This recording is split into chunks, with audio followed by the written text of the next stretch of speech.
Hello everyone, Opa! Welcome to the virtual Saints and Argity Greek Festival. Father Greg asked us to put together a small video over one of our favorite recipes. And today we'll be featuring something that's very location specific in Greece. Comes from the region of Lamia and the areas thereabouts. So if any of you are from there, you might have heard of this.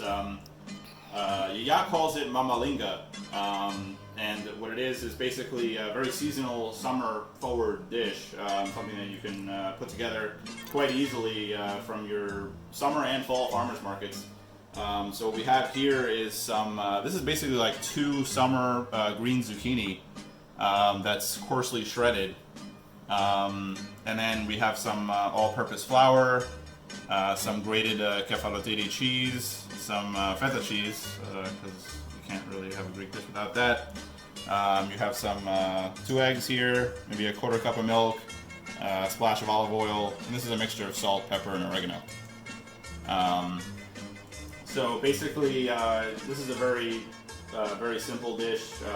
We're making a small batch of it this time around. This one's like an 8x8. That's almost never the case here. Usually we're making the big tray, 16 by 12 or something like that.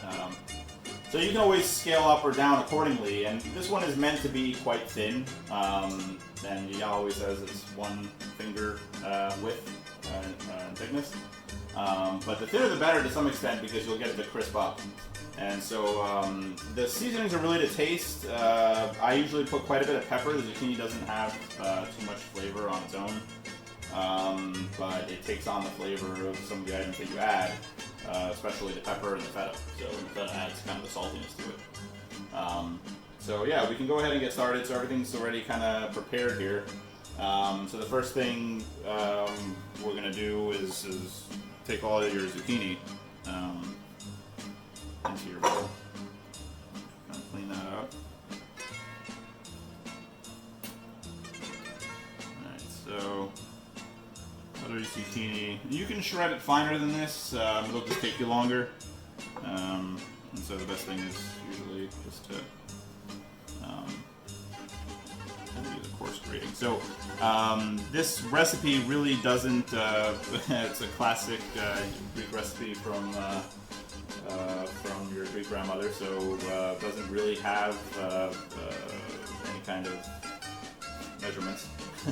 So it's usually a handful of this and a handful of that. What you're trying to do essentially is mix the wet ingredients and then add in the flour to the point where you have as much as you think you need to get like a very thick pancake batter. You're not going for a dough, obviously, but you're going for like kind of a thick pancake batter.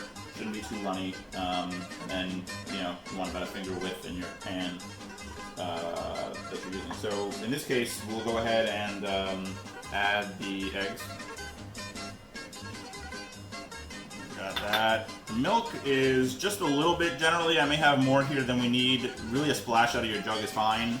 You kind of want to because the zucchini itself is going to have a lot of liquid, and you're adding flour to absorb that liquid as it cooks. Something that happens with this recipe a lot is that it ends up being quite wet when it first comes out of the oven, and then as it cools down, it solidifies. But I may not add all of this milk, but I'll add a little bit, and we'll see where we end up. Then olive oil. So really, you don't need to measure that out. You're kind of just adding it Greek style.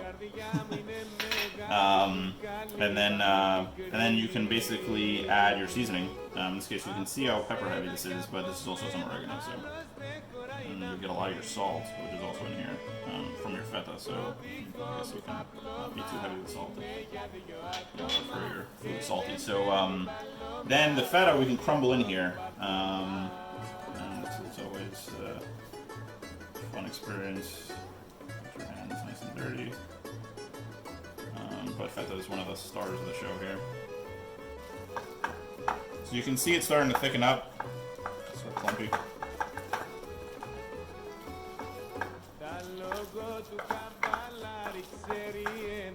I think pancake batter is not the way to describe it, but you can kind of see, because the zucchini is grated pretty thick, you can kind of see how this sort of comes together and sort of stays on your spoon. So I think you're good. I think we're good in this instance.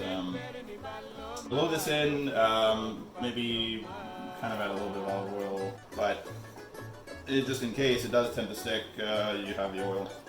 So, I'm gonna get this in here.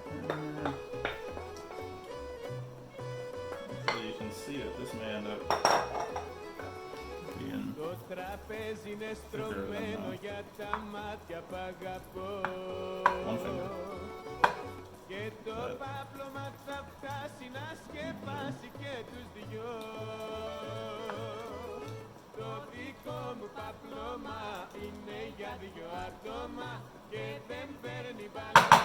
So there you have it. The rest of the cheese that goes on top, I found makes a nice crispy topping. So this is cavolotiri, but you could easily use pecorino or parmigiano. Pecorino would be the closest probably. So you can grate it directly over. This forms a nice sort of brown layer on top. And again, it's a, I don't know what I would say to it, but I found it to be like a nice little one-up for this recipe.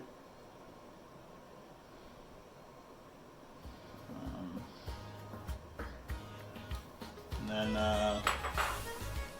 what to do is crack a little more pepper on top. And then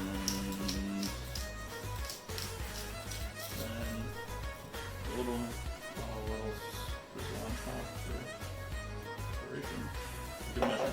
So here is what it looked like before it goes into the oven. And we'll put this in maybe at about 375 for about 40 minutes, but it might take as long as an hour. So we'll be back with you later.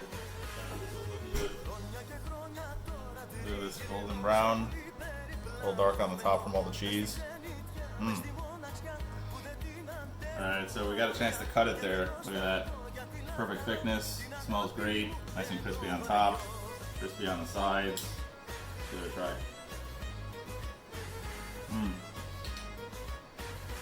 You can taste it, it's almost creamy, a little peppery inside. Taste the feta and the cheese. Delicious, so simple but easy to make. Thanks for joining us.